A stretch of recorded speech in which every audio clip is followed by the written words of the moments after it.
का सत्र हम वहीं से आरंभ कर रहे हैं जहां हमने छोड़ा था विषय को। तो हम चतुर्दश सर्ग से इस विषय वस्तु को पुनः आरंभ करेंगे। पिछले 3 सत्रों में जो हमने इस विषय में अपनी स्पष्टता बनाई है, अश्वमेध यज्ञ क्या है, पूर्ववर्ती संकल्पनाओं में श्रौत जो सोम याग हैं उनकी संकल्पनाओं में क्या क्या तथ्य थे, क्या परवर्ती हैं, ये भी चीजें ये भी इस भी विषय वस्तु को हमने इसके अंतर्गत देखा। इसके अतिरिक्त क्या प्रक्षिप्त विषय वस्तु है उसको भी हमने यहाँ देखा है। इसके अतिरिक्त प्रवर्ग्य, उपसद और कल के सत्र में हमने पुत्रष्टि को भी देखा है। आज के विषय में मैं विशेष ये आपसे निवेदन करती हूं कि ये जो श्लोक हैं, श्लोक संख्या 30 से लेकर के 30 ही है ना, हाँ, 30 से लेकर के 38 तक के श्लोकों को हम अध्ययन नहीं करेंगे, क्योंकि मेरी दृष्टि में इनकी जो विषय वस्तु है वो प्रक्षिप्त है। ये उसी तरह अर्थ किए गए हैं जिस तरह वेदों का भाष्य करते मध्यवर्ती जो भाष्यकार हैं उनके द्वारा भाष्य करते हुए अर्थ का अनर्थ वेद भाष्यकारों के द्वारा किया गया, महीधर इत्यादि के द्वारा किया गया, कुछ ऐसा ही भ्रामक अर्थ इन श्लोकों का है। अतः ये हमारी दृष्टि में प्रक्षिप्त श्लोक है।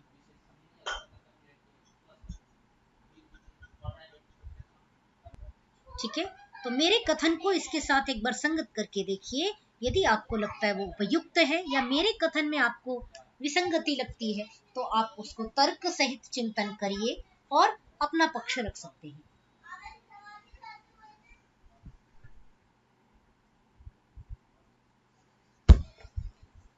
तो इनका अध्ययन आज के सत्र में हम नहीं करने वाले हैं, आगे भी नहीं करने वाले हैं।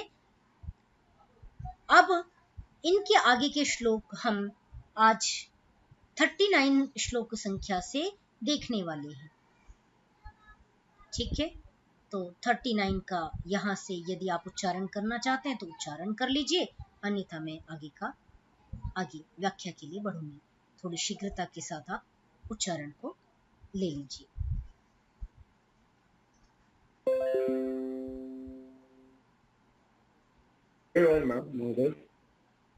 जी, आरंभ कर सकते हैं।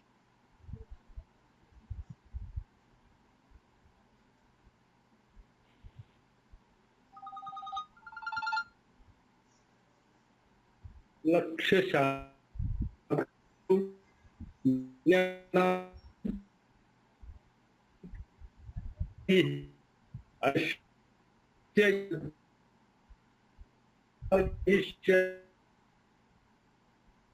आवाज नहीं आ रही आपकी।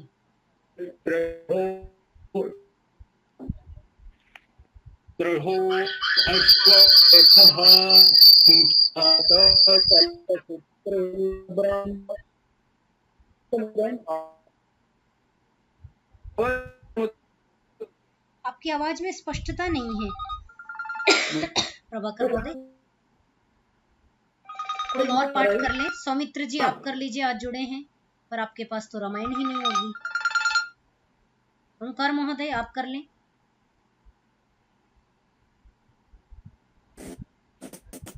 आपके पास पुस्तकें अभी घर पर हैं। नमामि महोदय मान्ये। जी हाँ,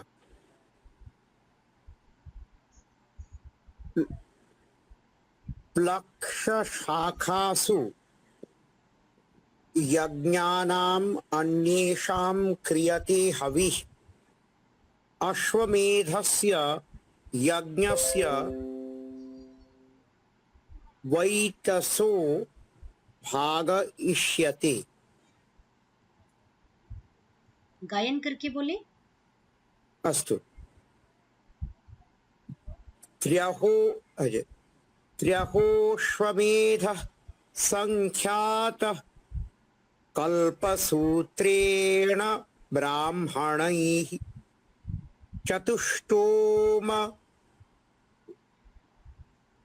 चतुष्टोममहस्तस्य प्रथमं परिकल्पितम् उक्थ्यं द्वितीयं संख्यातम् अतिरात्रं तथोत्तरम्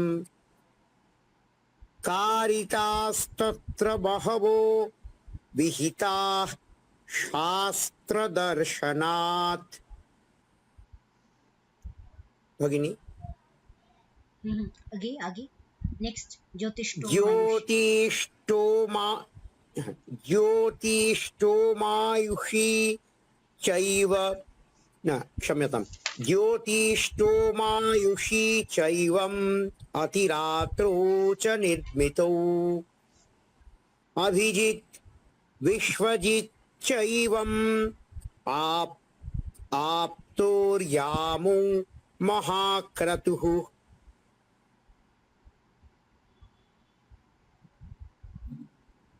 नेक्स्ट। हाँ हाँ। प्राची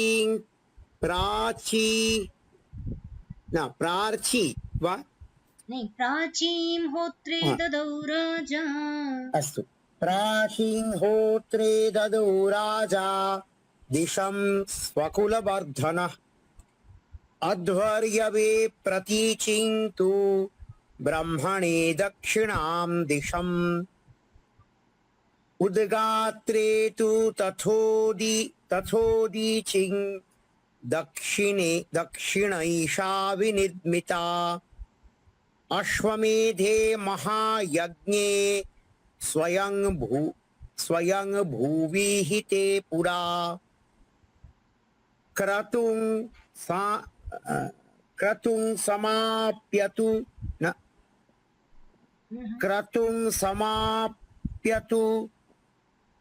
एक साथ लें। क्रतुं समाप्यतु तदा न्यायतः पुरुषर्षभ।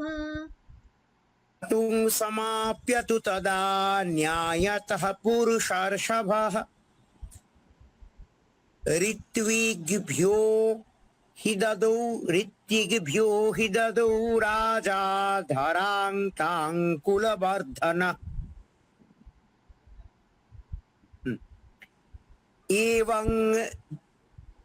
एवं दत्वा प्रहृष्टो भूत् श्रीमान् इक्ष्वाकुनन्दन एवं दत्वा प्रहृष्टो भूत् श्रीमान् इक्ष्वाकुनन्दन ऋत्विजस्त्वब्रुवन् सर्वे राजानं गतकिल्बिषम् भवानेव महीं कृत्स्नाम एको रक्षितुमर्हति न भूम्या कार्यमस्माकं न हि शक्ता स्म पालने रताः स्वाध्यायकरणे वयं नित्यं हि भूमिप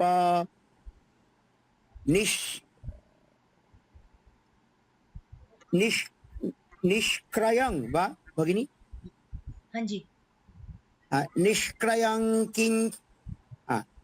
निष्क्रयं किञ्चिदेवेह प्रयच्छतु भवानिति मणिरत्नं सुवर्णं वा गावो यद्वा समुद्यतं तत् प्रयच्छ नृपश्रेष्ठ धरण्या न प्रयोजनम्। जस्ट एक और कर ले, ये 50। अस्तु। एवमुक्तो नरपतिर् बाह्य न क्षम्यताम्। एवमुक्तो नरपतिर्ब्राह्मणैर्वेदपारगैः गवाङ्शतसहस्राणि दशतेभ्यो ददौ नृपः। दशकोटिसुवर्णस्य रजतस्य चतुर्गुणम् ऋत्विजस्तु ततः सर्वे प्रददुः सहिता वसु। ऋष्य ऋष्य ऋष्यशृङ्गाय मुनये वसिष्ठाय च धीमते। अलम वो एक एक आगे जाता जा रहा है। 50 नमामि भगिनी। धन्यवादाः महोदय। आइए लौटें वापस। जो मैंने कहा उस प्रसंग से ही हम आरंभ कर रहे हैं। यज्ञ का प्रसंग था। यज्ञ के प्रसंग को हमने अलग से समझ लिया है श्रौत सूत्र इत्यादि ग्रंथों से। अब यहाँ जो अश्वमेध की चर्चा यहाँ पर थोड़ी सी और हो रही है, वो देख लेंगे 39 श्लोक में क्या है। प्लक्ष शाखासु यज्ञानाम् अन्येषां क्रियते हविः अश्वमेधस्य यज्ञस्य वैतसः भागयिष्यति। कहा जो अश्वमेध यज्ञ है, इसमें जो अन्य यज्ञों की हवि है वो प्लक्ष शाखाओं पर रखी जाती है, ऐसा कहा जा रहा है ना। प्लक्ष शाखासु यज्ञानाम, प्लक्ष शाखाओं में यज्ञों की हवि की जाती है ना।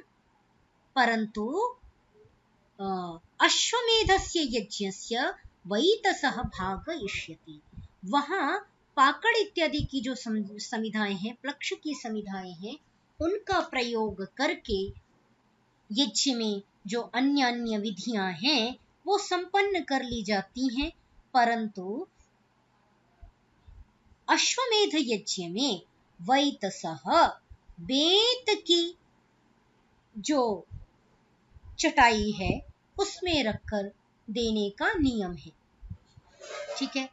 अब आपको स्मरण आ रहा होगा जब हमने सिद्धरक की चर्चा की थी तो वहां पर बेंत की चटाई में रख करके उसको सिराया जाता है, ऐसा हमने चर्चा की थी। वो अश्व के नीचे से जब अश्व का प्रोक्षण हो रहा था, उसको स्नान कराया गया, उस समय ये विधि संपन्न की गई थी। स्मरण आ गया? तो वो जो बेंत है वो माने वो वैतस का भाग होगा, बेंत की बनी हुई होगी, ऐसा यहां कहा जा रहा है। ठीक है।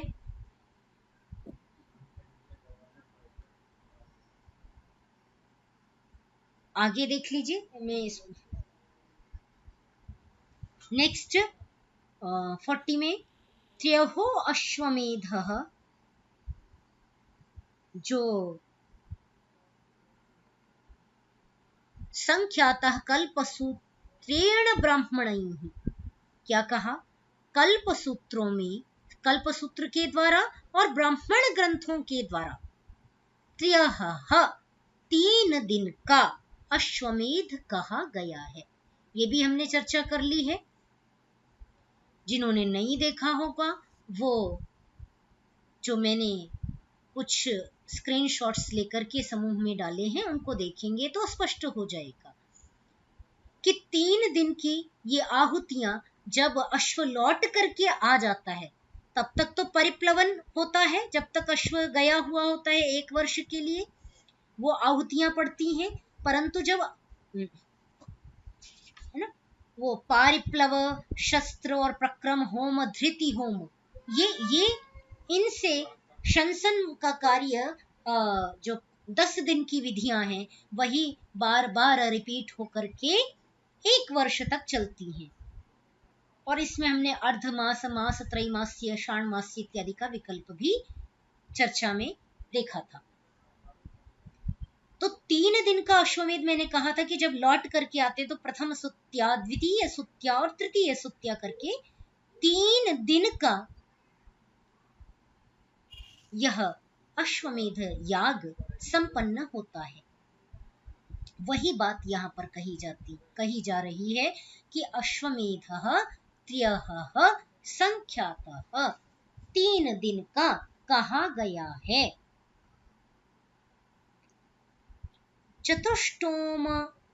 चतुष्टोमम् अहः तस्य प्रथमं परिकल्पितम। प्रथम सुत्या की जब आहुतियां पड़ती हैं तो उस समय ये जो सोम की है, अग्निष्टोम संस्था के जो यज्ञ होते हैं, चतुष्टोम माने अग्निष्टोम। आप अपनी व्याख्या वाले ग्रंथ में देखिए, वहां नीचे लिखा हुआ है ना, चतुष्टोम माने अग्निष्टोम। तो प्रथम दिन जो आहुतियां पड़ती हैं वो अग्निष्टोम सोमयाग की जो विशेष आहुतियां हैं वो पड़ती हैं, जिसको चतुष्टोम भी कहते हैं, अग्निष्टोम भी कहते हैं। तो इसके अंतर्गत क्या क्या आता है ये नीचे टिप्पणी में देख लें। अग्निष्टोम यज्ञ में त्रिवृत, पंचदश, सप्तदश और एकविंश, ये 4 स्तोम होते हैं, इनसे स्तवन किया जाता है। इस कारण से इसको चतुष्टोम कहते हैं। जिनके पास है वो एक इसकी फोटो खींच करके अपने समूह में डाल देंगे, जिससे जिनके पास ये वाला संस्करण नहीं है वो भी देख लेंगे। ठीक है, डाल पाएंगे? कमलेश जी हैं? नहीं है।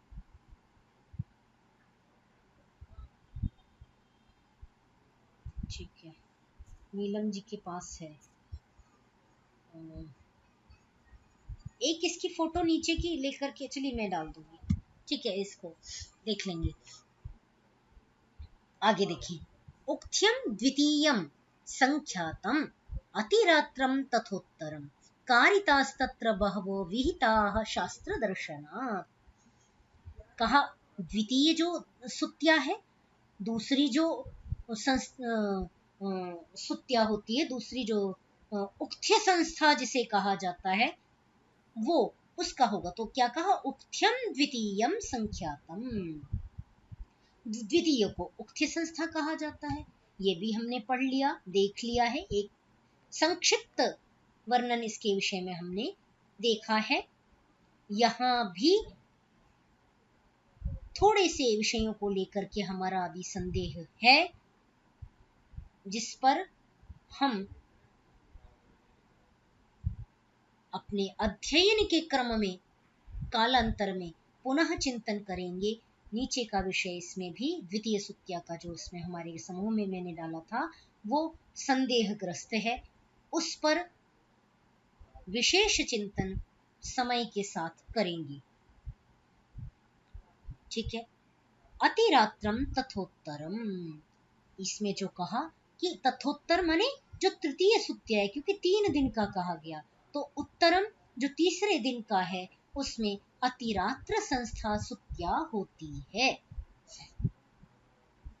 ठीक है, कारितास्तत्र बहवः शास्त्र दर्शनात्, जैसा शास्त्र में वर्णन किया गया है, कथन किया गया है, वैसा ही तत्र बहवः कारिताः, बहुतों के द्वारा इसी प्रकार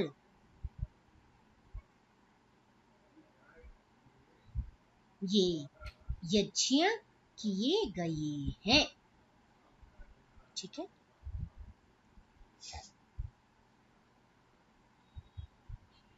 अच्छा, कारितास्तत्र बहवः, बहवः कह रहे हैं कि बहुत सारे यागाः, बहवः यागाः, जो जो शास्त्र विहित अन्य याग हैं वे सब भी किए गए। माने न केवल उन्होंने अश्वमेध याग किया अपने जीवन में, अपितु जो शास्त्र में अन्य याग वर्णित हैं उनका भी उन्होंने आचरण किया, ये कथन यहाँ पर किया जा रहा है।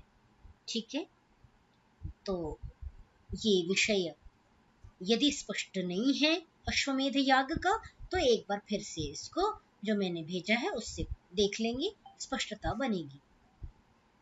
आगे देखिए, ज्योतिष्टोमायुषी चैव अतिरात्रौ च निर्मितौ अभिजित विश्वजित चैव आप्तोर्यामौ महाक्रतुः। तो और कौन कौन से बहुत सारे याग किए इसको गिनाते हुए कहा जा रहा है कि ज्योतिष्टोम याग किया, आयुषी कहा तो आयुष्टोम, ये आयुष्टोम किया, 2 अतिरात्र किए, अतिरात्रौ च निर्मितौ, और कौन से किए तो अतिरात्र माने 2 अतिरात्र, अतिरात्र को 2 बार किया, और फिर अभिजित विश्वजित, है ना, तो अभिजित किया और विश्वजित किया और आप्तोर्याम, 2 आप्तोर्याम महायाग किए। किसने किए तो राजा दशरथ ने किए। ठीक है,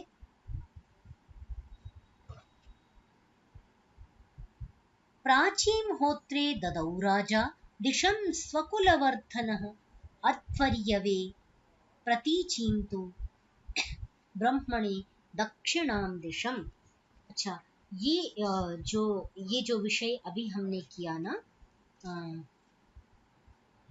याग का, इसके विषय में विशेष यदि आपको जानना है तो ये जो याग है वस्तुतः इनके विषय में आपको जानने के लिए श्रौत सूत्र का थोड़ा सा आपको यदि आपने वहां पर दिग्दर्शन किया है, नहीं किया है तो वहां देखेंगे तो ये विषय स्पष्ट हो जाएंगे। वहां पर इनकी विशेष चर्चा है और इन यागों को अहीन और सत्र याग कहते हैं। ये थोड़ा सा एक वहां पे जानने का विषय है। अहीन याग और सत्र याग, इनके भेद क्या है, अहीन क्यों कहते हैं, सत्र क्यों कहते हैं, इसका भी बड़ा विस्तृत यहाँ पर आख्यान किया गया है कि सत्र दक्षिणा रहित तो होते हैं, अहीन में एक या अनेक यजमान तथा 16 ऋत्विक होते हैं। तो ये पूरा वर्णन किया गया कि अहीन क्या क्या होता है, सत्र क्या होते हैं। यहाँ पर एकाह क्रतु से लेकर के द्विरात्र द्वादशाह त्रयोदशाह, जैसे यहाँ अश्वमेध को 3 रात्रियों वाला कहा गया ना, त्र्यह नहीं 3 दिनों वाला कहा गया ना, तो वैसे एकाह से लेकर के 1 दिन से लेकर के अहीन याग जो हैं वो द्वादशाह त्रयोदशाह और सत्रात्मक द्वादशाह अथवा संवत्सर पर्यंत ये याग चलते हैं। इनका यहाँ पर अहीन यागों के अंतर्गत विस्तार से वर्णन भी किया गया है।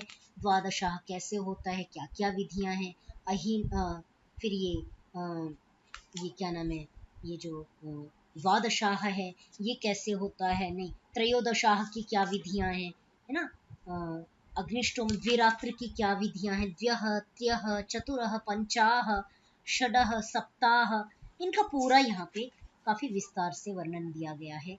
फिर रात्रि सत्र भी बताए गए, त्रयोदशात्र चत्वारिंशदात्र गवामयन, इनका ये जो चर्चा है। तो इसी में अग्निष्टोम और ये अभिजित और विश्वजित की चर्चा भी प्राप्त हो रही है। ठीक है, एक अभिजित अग्निष्टोम, ये षण्मास पर्यंत बता रहे हैं इसको। तो ये बहुत विस्तार का विषय, माने ये श्रौत सूत्र का विषय है।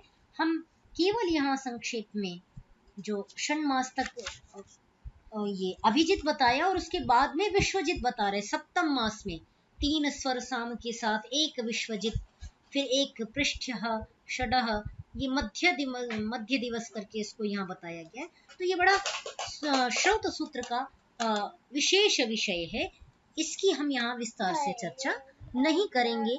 जिनको शोध इस विषय में करना है वो वहां देख सकते हैं। ठीक है, आगे देखें।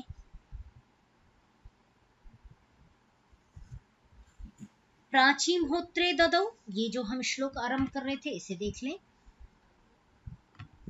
राजा दशरथ ने स्वकुलम वर्धनः, अपने कुल को बढ़ाने हेतु प्राचीन दिशम होत्रे ददौ, पूर्व दिशाभिमुख होते हुए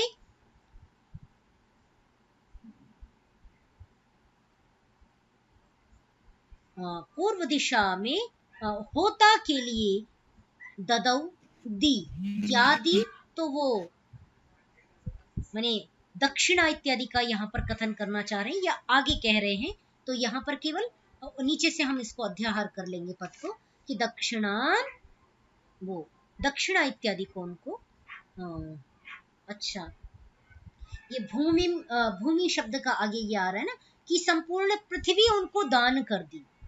तो जो पूर्व दिशा की जो पृथ्वी है, माने हम अब यदि पूरे पृथ्वी जो है, वसुधा जो है, 7 द्वीपों वाली सप्तद्वीपा वसुमती जिसे कहा गया है ना, तो वो जो सप्तद्वीपा वसुमती है उसमें जो जितना भी पूर्व का भाग है, ठीक है, वो सारा पूर्व का भाग होता के लिए दे दिया। अध्वर्यवे प्रतीचीम, पश्चिम दिशा का जितना भाग था, भारत से नहीं देखना कि हिंद महासागर देखें, अरब सागर देखें, ऐसे करके देखें, ऐसे नहीं देखना। पृथ्वी शब्द का आगे प्रयोग आएगा आगे के श्लोकों में, तो हम उस तरह हम पृथ्वी का देखेंगे, वर्ल्ड मैप को देखते हुए समझेंगे इसको, उसके कॉन्सेप्ट उसके संदर्भ में हम इसको देखेंगे यहाँ पर, ठीक है। तो संपूर्ण पृथ्वी जो पश्चिम दिशा का भाग है वो अध्वर्यु के लिए दे दिया, दक्षिण दिशा का संपूर्ण भाग ब्रह्मा के लिए दे दिया। उद्गात्रे तु तथा उदीचीम, उद्गाता के लिए उत्तर दिशा का संपूर्ण भाग दे दिया। दक्षिणा एषा विनिर्मिता, इस प्रकार की दक्षिणा राजा ने दान में दे दी। अश्वमेधे महायज्ञे स्वयंभू विहिते पुरा, जो राजा दशरथ ने पहले जो अश्वमेध महायाग संपन्न किया है, मैंने ये चर्चा पहले भी की थी। यज्ञ शब्द, यज धातु का जो प्रयोग है वो यागों के लिए किया जाता है, और होम शब्द जो जुहोति धातु का प्रयोग है वो दैनिक होम के लिए किया जाता है। इसका एक छोटा सा चिंतन हमको यहाँ पर ये जो श्रौत याग, ये श्रौत सूत्र का ये जो ग्रंथ है इसमें हमको प्राप्त होता है, जहाँ पर इन्होंने बड़ी स्पष्टता के साथ ये बात कही है। एक बार मैं देख के बता देती हूँ आपको, यजता यह करके वहां पे बड़ा स्पष्ट कि यज धातु का जो यहाँ पे संबंध है, परंतु इसमें भी थोड़ा सा संदेह शेष था। मैंने ये प्रसंग किन्हीं के साथ चर्चा में रखा था, तो उन्होंने बोला उत्तर देंगे,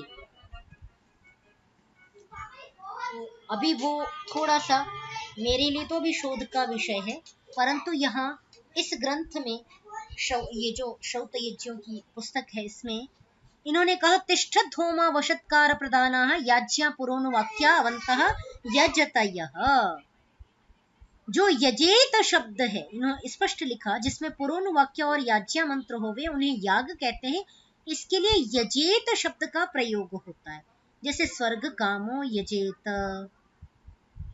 और कहा कि होम का लक्षण है उपविष्ट होमाः स्वाहाकार प्रदानाः जुहोतयः, अर्थात जिनमें बैठ करके स्वाहा शब्द से आहुति दी जाए वह होम होता है।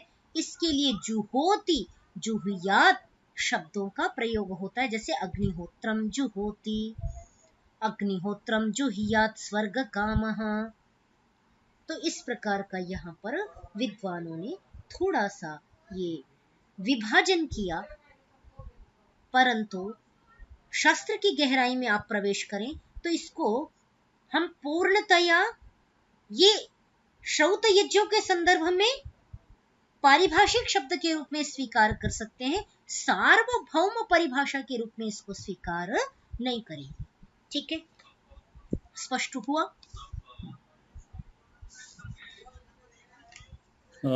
आचार्य एक शंका थी उसमें जी, कि जो भगवद गीता में चतुर्थाध्याय आपकी आवाज नहीं सुन पाई। स्वप्रादिनी में, हेलो, हाँ जी, ये भगवद गीता में चतुर्थाध्याय अस्ति हाँ। श्रोतादीनीन्द्रियाण्यन्ये संयमाग्नेषु जुह्वति शब्दादीन् विषयानन्य हाँ। इन्द्रियाग्नेषु जुह्वति। तो तत्र किम् अस्ति? तत्रापि तो किं यज्ञ हाँ, भवति वा? जुहोति होम है जो हम दैनिक करते हैं, जिसमें बैठ के करते हैं, जिसमें स्वाहाकार का प्रयोग किया जाता है। यही बात कही ना अभी, उपविष्टाः होमाः स्वाहाकार प्रदानाः। अभी मैंने ये है ना, उपविष्ट होमाः स्वाहाकार प्रदानाः जुहोतयः। बैठकर की जाए, स्वाहाकार के साथ की जाए, वो होम है। अच्छा, ये आगे अभी रामायण में भी आएगा जी। हाँ, तो वहाँ पे यानी जो योगा इसमें लागू होता है वो, कि जो जहाँ पे ये तत्र अपाने जुह्वति प्राणं प्राणे बानं तथा परे प्राणापान गति रुद्वा प्राणायाम प्राणायाम तत्रापि तथैव अस्ति। जी बिल्कुल बिल्कुल बिल्कुल, बहुत सुंदर आप उसको लेकर के आए, बहुत अच्छा। वो वहाँ भी वही जुहोति प्रसंग है, माने दैनिक करना है ना, वो दैनिक विधि है, दैनिक करना है। हाँ, प्राणे जुह्वति अपानम अपाने जुह्वति प्राणम, वो दैनिक विधि है प्राणायाम की। और ये प्रसंग हम आगे रामायण में कौशल्या के संदर्भ में भी देखेंगे। वहां पर एक श्लोक आता है, जब राम वन में जाने को हो रहे हैं, वो माता से अनुमति मांगने के लिए जब पहुंचते हैं, तो माता कौशल्या का वर्णन किया गया, वो कैसी स्थिति में है। तो उसमें श्लोक आता है, अग्निम जुहोति स्म मंत्रव्रत कृत मंगला, हाँ, सा क्षौमवसना हृष्टा नित्यं व्रत परायणा अग्निम जुहोति स्म मंत्र व्रत कृत मंगला। वो सुंदर क्षौम वसनों को पहनी हुई, सा क्षौम वसना हृष्टा, प्रसन्न मन वाली है ना, नित्यम व्रत परायणा, वो माता कौशल्या का वर्णन है। तो अग्निम जुहोति पद का प्रयोग किया गया है। यहां मैंने एक बात और कही है, उसको भी ध्यान रखेंगे। ये सार्वभौमिक, अभी हम इसको नहीं मानेंगे, इस कथन को, ये जो परिभाषा है ना जुहोति की और यज की, क्योंकि क्यों नहीं मान सकते, वो कारण है, मेरे पास उसके लिए एक हेतु है। जैसे हमने कहते हैं यज्ञ कर्मणि जपन्युख सामसु, महर्षि पाणिनि के सूत्र में, तो वहां पर कहा कि भाई यज्ञ में एक श्रुति का प्रयोग करना है। तो यदि आपने माना यज्ञ याग है और दैनिक होम भिन्न है, तो चतुर्थ अध्याय में फिर एक सूत्र आ रहा होता है,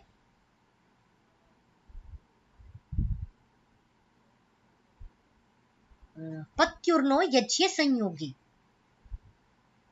यज्ञ के संयोग में नी प्रत्यय होता है, तो पत्नी शब्द बनता है। मतलब जब तक यज्ञ का संयोग नहीं होगा, वो पत्नी नहीं कहलाएगी। पत्नी, ये शब्द का निर्माण ही ये निश्चय कर रहा है कि यज्ञ का संयोग होगा। कोर्ट मैरिज हो रही है या निकाह पढ़ लिया जा रहा है, तो पत्नी नहीं कहलाएगी। यज्ञ वेदी में जब दोनों साक्षात्कार करेंगे, प्रतिज्ञा करेंगे सब समस्त समाज के समक्ष, वो वहां बड़े बड़े मंत्र आते हैं, समंजंतु विश्वे देवाः, सारे विश्व उपस्थित हुए उसको देखने के लिए कि आपका जो आप संबंध कर रहे हैं वो बिल्कुल न्यायपूर्वक है।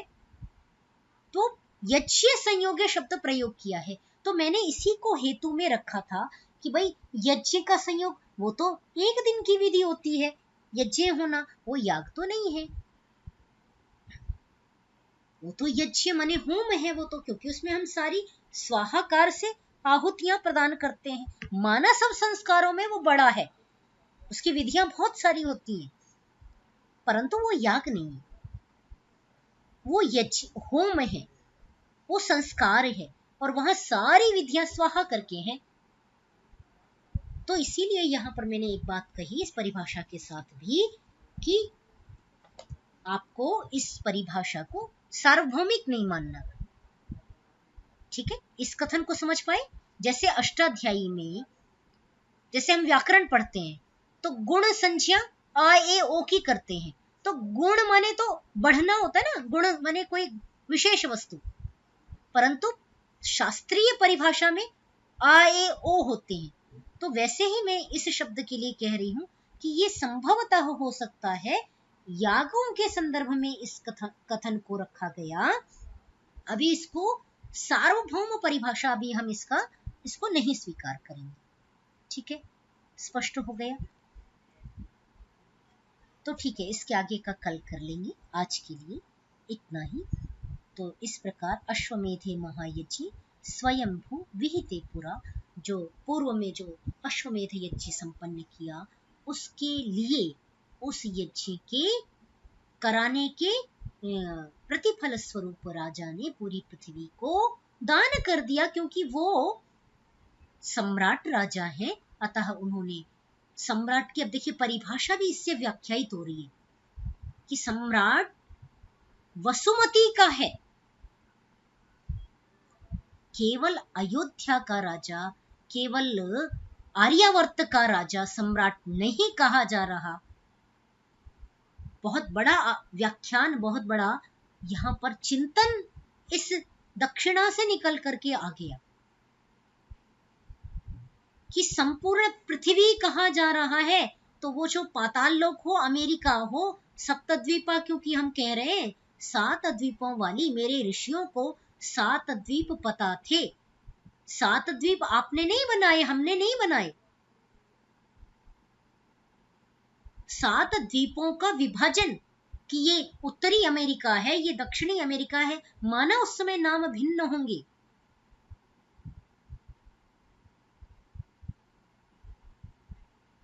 ठीक है, बात समझे? ये सप्तद्वीपा वसुमती जो है उसको दान में दिया गया है। 7 कॉन्टिनेंट गिनाए जा रहे हैं, वो बात कही जा रही है यहाँ पर। तो बहुत बड़ा दर्शन है इसके पीछे, वो भी हमको साथ साथ देखना और समझना। तो आज के लिए इतना ही। शेष आपके प्रश्न के लिए मंच उपस्थित है, प्रश्न पूछ सकते हैं।